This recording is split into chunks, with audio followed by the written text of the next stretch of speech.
So guys, for the first method, you want to head over to search and type in services. Click on it. And then once you're on this, you want to click on any service one time and then click on W on your keyboard. Now you want to scroll down till you find Windows Update. You want to right click on it and then click on stop. And then once you stop that, you want to head over to search again and type in File Explorer. Click on it. And then once you're on this, on the left hand side, you want to scroll down and click on this PC. Now you want to find the drive where you have Windows installed on. It's going to have the Windows logo on it. That's how you know it's the correct one. You want to double click on it and then click on Windows. And now you want to scroll down till we find software distribution. Scroll down till we find software distribution. Double click on it. And then once you're on this, you want to delete the download and the data store folder. Delete both of these. So just highlight, delete.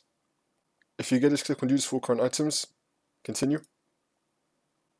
If you get this again, click on skip. The download folder should be deleted. You may still have the data store folder, but most of it inside here will be deleted. So that's fine. Now you just want to go back to services.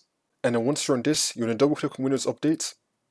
Make sure you have the startup type on automatic and then click on start, which will then make the service status running, and then click on OK. See if that works for you. And now for the next method, you want to head over to search and type in troubleshoot settings. Click on it.